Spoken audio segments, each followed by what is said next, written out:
Previously on the High Risk Wrestling Podcast, he gets to wrestle against the ace of New Japan. He's wrestling. He's wrestling Tanahashi. Y'all don't. And it's like it's such a far-fetched random match, but Tanahashi is that dude. So the question is, can MJF compete with Tanahashi? Can he go toe-to-toe with him in the ring when it comes to the wrestling ability? The answer is no.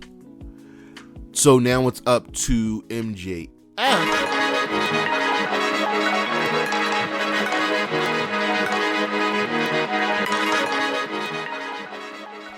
Good afternoon, good morning, good evening, everybody. It is Saturday, July 1st, and you know what that means. It is time for the High Risk Wrestling Podcast, and I won't be before you very long. See, my family is in that civil war. It is your host, Jeremy Pierce. Welcome one and all. As always, you can check out the socials on Charismatic Creations on Facebook and YouTube, Charismatic_Creations52 on Instagram, the 215 on Twitter, and of course, Patreon.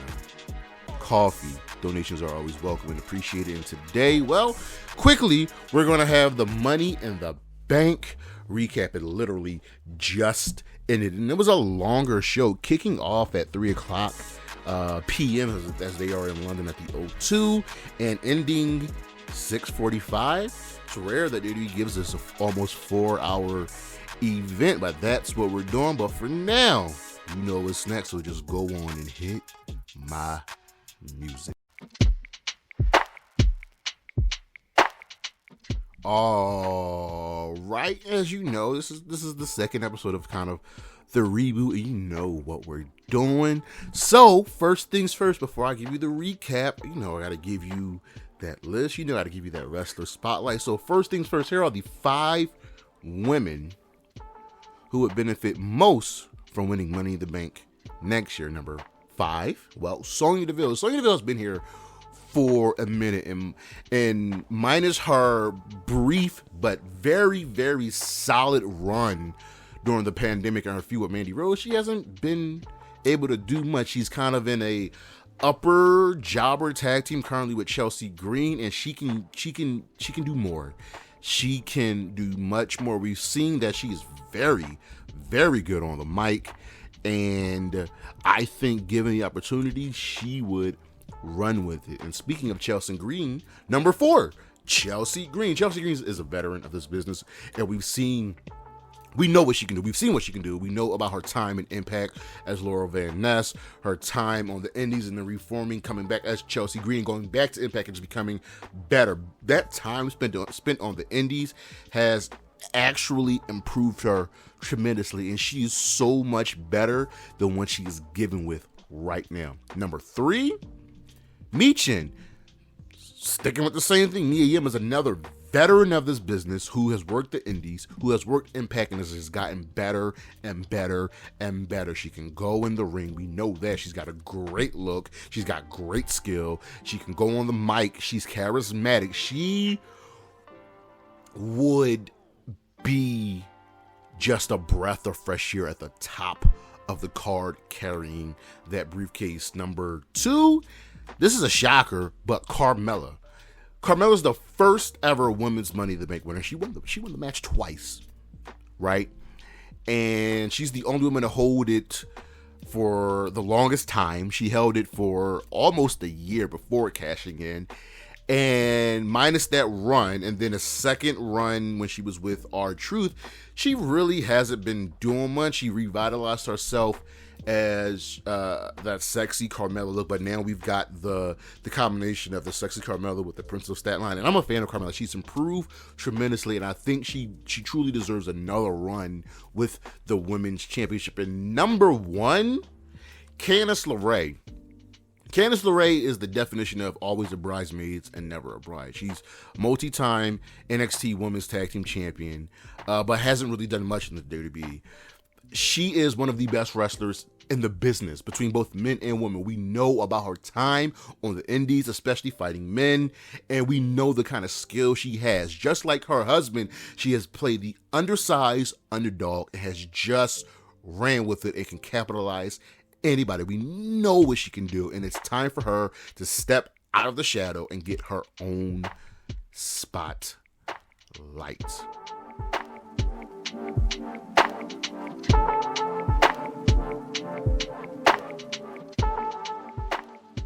That superstar spotlight, somebody featured on this card is a superstar. Someone featured on this card is a megastar. And that person is LA Knight, the former Eli Drake, the former Max Dupree, has organically elevated himself to the top. He is organically over. He is super over. Yes, people have compared him to The Rock and Stone Cold in the way his main rhythms come off and the way he talks, but if you're going to copy somebody, why not two of the greatest? And there was thought of him not getting a push because of his age, but yet Roman Reigns, Sheamus, Finn Balor, Drew McIntyre are either older than him or as old as him, and yeah. So LA Knight, whether he wins or loses the Money in the Bank, needs to stay at the top. Whether that's a run as the Intercontinental Champion, United States Champion, or even a sneaky brief run as World Champion. LA Knight needs to be elevated. LA Knight needs to be given that push. He needs to be given that ball and let him run with it. The guy's just amazing. Just watch the show and listen when his music comes on and the ovation that he gets.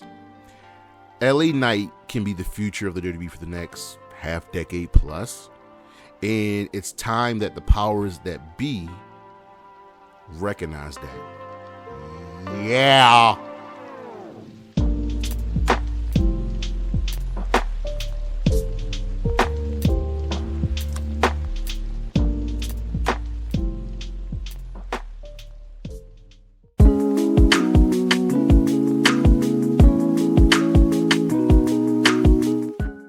Now, I won't be before you very long. Money in the Bank, well, it's over. It's a wrap. It just ended, and it was a really good show.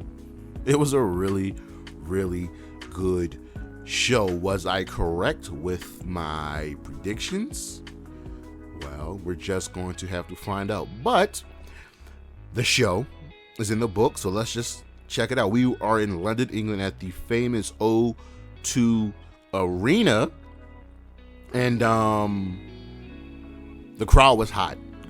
The UK crowd, they're up there with the Canadian crowds, the Chicago crowds, Philly, New York. Those are the best crowds to be. Let me throw a Puerto Rico in there too, because them dudes were on fire. There was nothing on the pre-show, no matches, which kind of sucks. But with a hot crowd like that, you don't really need a pre-show. So we start with the men's Money in the Bank ladder match. Butch, Shinsuke Nakamura, Santos Escobar, Logan Paul, Damian Priest, LA Knight, and Ricochet. Now, we start this match off, and everybody just jumped Logan Paul because, well, screw Logan Paul. He's the only person that did not need to qualify for the show, for the match. He's just here, and the person that was always over in this match was L.A. Knight. Yeah. So, I don't think there was a slow point in this match at all. So once Logan Paul was taken out, it was up to everybody else. Knight, Nakamura, everybody just beating up each other, and everybody setting up the ladders trying to climb up. There was a point where Logan Paul and Damian Priest worked together for like a quick minute because, as Logan Paul says it, we're both tall. So they set up some tables, and then Priest hits him. Ricochet dives under a ladder to everybody below. So now Knight's by himself. He's climbing, and he gets taken out. Damian Priest is about to suplex Logan Paul onto steel steps, and then Butch blocked it. Why would he do that? I don't know. That was just stupid. Sometimes your brain just doesn't work. So Nakamura put Priest on the ladder, and he was about to leap off, and Logan Paul took him out, and they hit a frog splash on Priest, and then Logan Paul bounced off the ladder after that frog splash, and he was gasping for air. That impact was pretty hard. Nakamura's back in there. He set up the ladder. Ricochet intervenes. And Escobar is here. He's got people on sleepers, and then Ricochet hits a springboard 450 splash. This match was just go, amazing. And it's hard to cover all of the spots. There was a part where Ricochet and Logan Paul did a springboard Spanish fly. They had a hard time staying on the ropes, but they went through 2 tables. Logan Paul didn't get all of it. His head bounced off that table. He looked like he was hurt. He looked like he was dead. But LA Knight, Butch are climbing the ladder. Butch snaps Knight's fingers. Knight falls. Priest climbs the ladder. Butch snaps his fingers, but Priest shoves him off the ladder into another ladder. Knight yanks Priest off the ladder, and fans are ready. They're ready for LA Knight to win this match. And then Escobar went after Knight. Knight slams him. He fends off Nakamura, and LA Knight's at the top of the ladder, and he's beginning to unfasten the briefcase, and the crowd is going nuts. But it was not meant to be, as Damian Priest intervened, tosses Knight off the ladder with a broken arrow. No one's in sight, and he unhooks the briefcase. Damian Priest is Mr. Money in the Bank. Now, I know a lot of people are upset. I was fine with either Damian or LA Knight winning this, and it was kind of shown. I mean, Priest had been losing a couple matches going up into this pay-per-view, so him winning wasn't a shocker, and this works. This works. Cashing in on Seth makes the most sense. It looks like we might be getting a Judgment Day split. We'll talk about that later. But this was a great match. WWE seems to have a cheat code for ladder matches. I don't get it. They just make them work. I just don't know. So that match went 20 minutes. It was a fantastic match, and one of the better Money in the Bank ladder matches I've seen in a very long time. Next up, we had the Women's Tag Team Championship match, as Ronda and Shayna are champions, defending against Liv Morgan and Raquel Rodriguez. And ladies and gentlemen, the ending, I did not see that coming. So we all expected Ronda and Shayna to win. No, Shayna turned on Ronda, and I was just shocked. Ronda had the match won. Shayna turned on her, mounted her, punches, carried through the clutch. Liv was in shock. Ronda was out. Tahana Bomb, Oblivion, new tag team champions. I did not see that coming. So I don't know what's going on. There's something backstage going on, because there's no way that they just get these tag team championships and they just lose them. Not only that, Shayna turns on Ronda. I was expecting a dominant tag team title run, especially after beating the NXT tag team champions to unify the belt. So I don't know what's going on, and I'm curious as what's going to happen next. Next up, we had Gunther, Matt Riddle. What can I say about this? It didn't overstay his welcome. And it just shows you, 1, how good Matt Riddle is in the ring. 2, how amazing Gunther is, because this match was for the Intercontinental Championship, with Gunther defending against Matt Riddle. And Gunther is smart. He targeted Riddle's leg and that injured ankle. And man, it worked to perfection. Riddle made a couple comebacks, had Gunther down, kicked out of the clothesline, kicked out of the power bomb. And he shows his heart, but nothing. Gunther locks in, locked in a half crab and started slapping the ankle, and then applied a leg lock. Riddle taps. Gunther is a dominant Intercontinental Champion. But wait, there's more, because as Gunther is celebrating, Drew McIntyre makes his long-awaited return, and they clash in the ring. Gunther hits him. Riddle ducks. Hits the headbutts. Claymore, and we've got our next program for the Intercontinental Championship. If we go to the Intercontinental Championship page and look at the reigns and how long Gunther has been champion, Gunther has been champion for, scroll it down, Gunther has been champion for 385 days. 385 days. The Honky Tonk Man's reign is at 454 days. Gunther is 3 months away. 385, 454. Yeah, he's about 3 months away from passing that. Will he surpass the Honky Tonk Man? Well, we shall see. Next up. Cody Rhodes, Dominik Mysterio, and the match is what it needed to be. The crowd ate up every minute. Cody won clean. Dominik got all his offense in by cheating. Rhea was with him. And this match didn't overstay his welcome. I was predicting a Dominik Mysterio win. I got this one wrong. But that's okay. No Brock Lesnar, which really shocked everybody. But Cody got a nice little win. And this was a nice little holdover feud because SummerSlam is 5 weeks away. So it's time to get Cody back in gear. But Dominik is fine taking the loss here. And probably the biggest shocker of the night, John Cena showed up. Surprise. And the crowd went nuts. And it's essentially what John Cena was doing. He was like, listen, I love you. You love me. You guys were actually cheering me. This is different. It feels weird.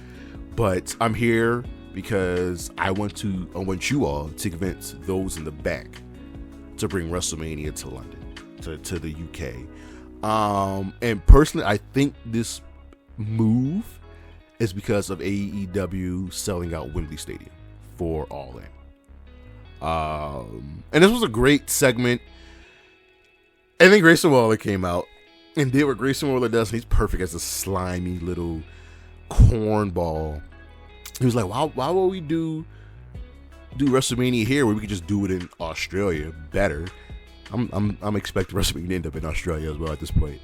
I'm expecting more international pay-per-views in general, but this worked. Grayson and Cena had a nice little back and forth. Grayson then attacked Cena, got a couple shots in, and then Cena just hit the AA, and it was a wrap.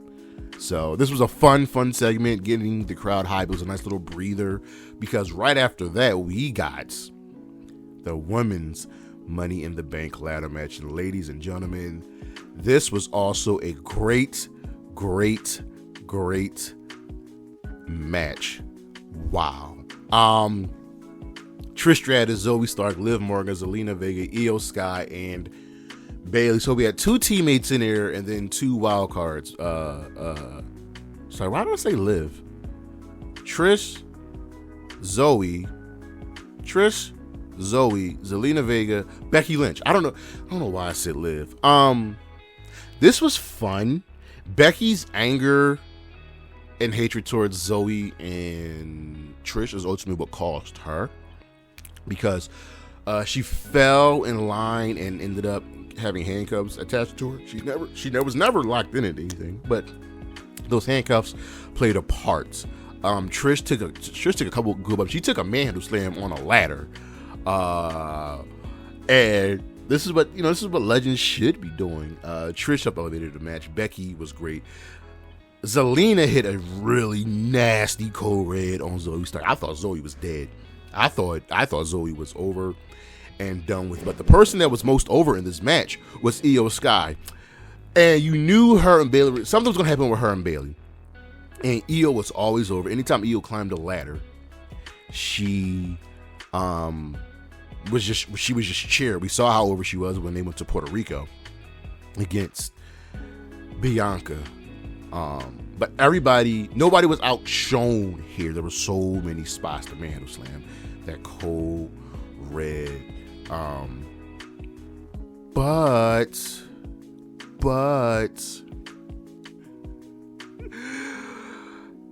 the women were out of their minds. Iyo is climbing the ladder, and Bayley tips the ladder over. Michael Cole says that Bayley just screwed Iyo, and Barrett's like, it's just instinct. So now Bayley and Becky are climbing, right? Bayley and Becky are climbing, and they're fighting. Iyo gets back up, and after Becky fish hooks Bayley down the ladder, Iyo handcuffs Bayley and Becky's arms in between the ladder, and they can't climb. So Iyo just climbs on top of Bayley, climbs to the top, and then hooks the briefcase. I am so happy. Iyo Sky is Miss Money in the Bank. Yo, this match was awesome. This was awesome. Now we have the ready-made feud between Bayley and Iyo. Trish and Zoey can continue with Becky, and Liv is the kind of one that's in this weird space. Not Liv, I'm sorry. Zelina is the one that's in this weird space. So we'll see what happens with her. But this was a great match. Next up, the World Heavyweight Championship match. Seth Rollins defended against Finn Balor. And the match was just okay. Nothing bad. I expected more from this match for some reason.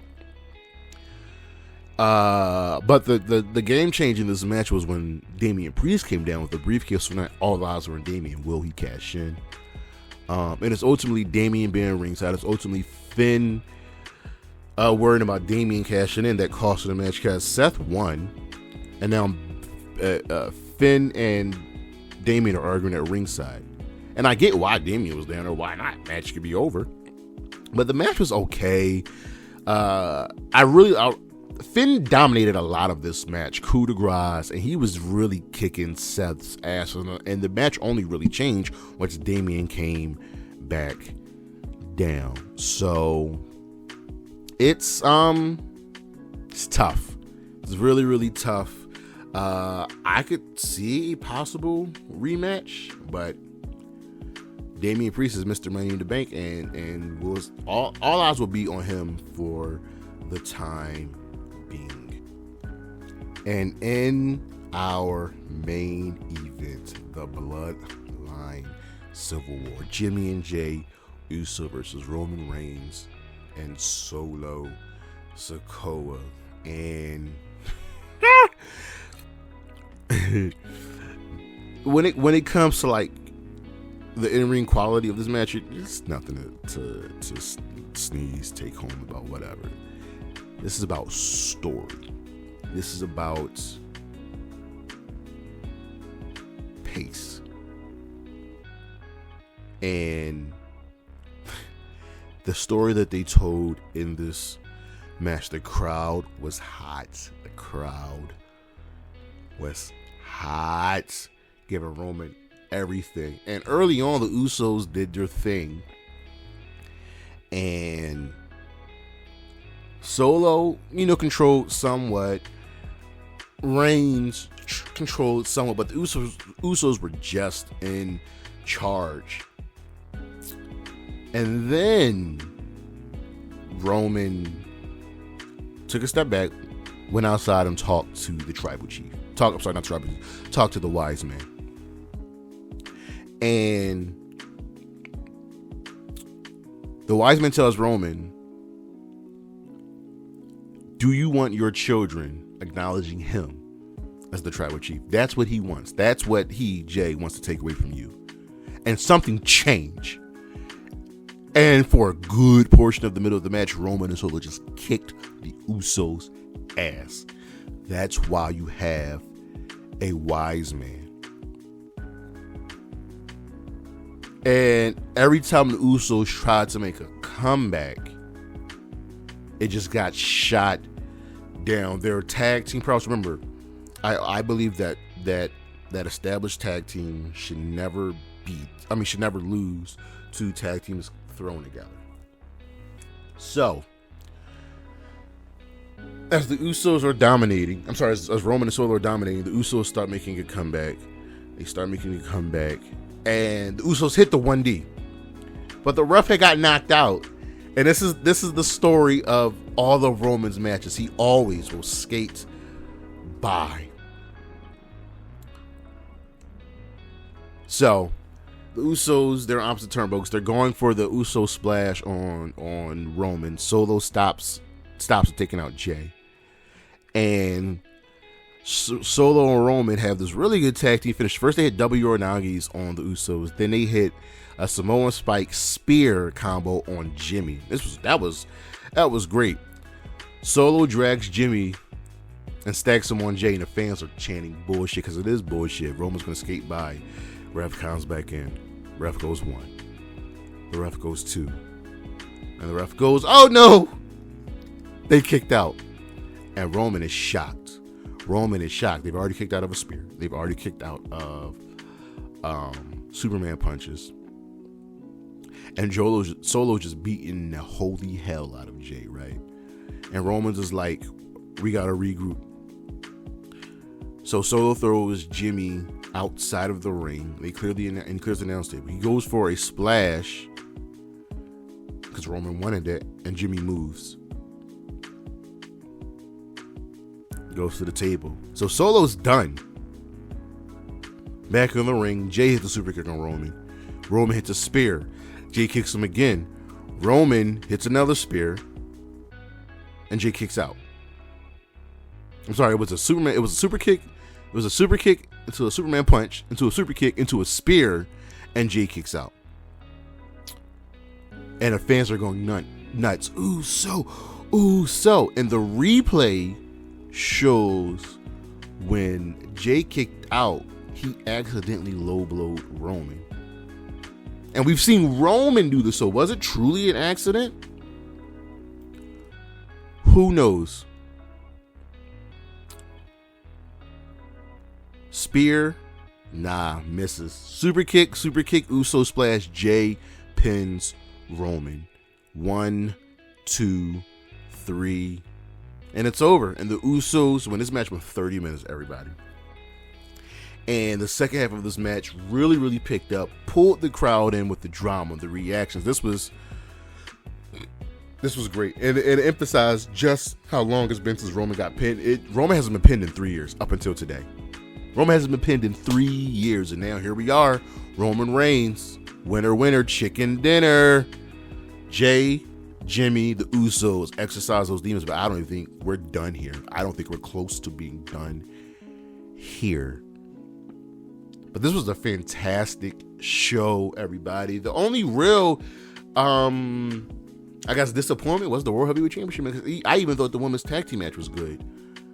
But Money in the Bank gets a solid 8 out of 10. 8.5 out of 10, actually. This was such a great show, and both Money in the Bank ladder matches were awesome. But that is our show. I appreciate it all, as always, for listening, for coming out. Next week, we will be revamping the WWE Women's Tag Team Division. That's appropriate right now after what just happened with that title match. Don't forget to check out the socials, Charismatic Creations on Facebook and YouTube, no Tumblr. Charismatic_Creations52 on Instagram, the 215 on Twitter, and of course, Shotzi Blackheart, Zia Lee, Isla Dawn, Wendy Chu, Willow Nightingale, Bayley, and Gigi Dolan. Holla at your boy. Peace.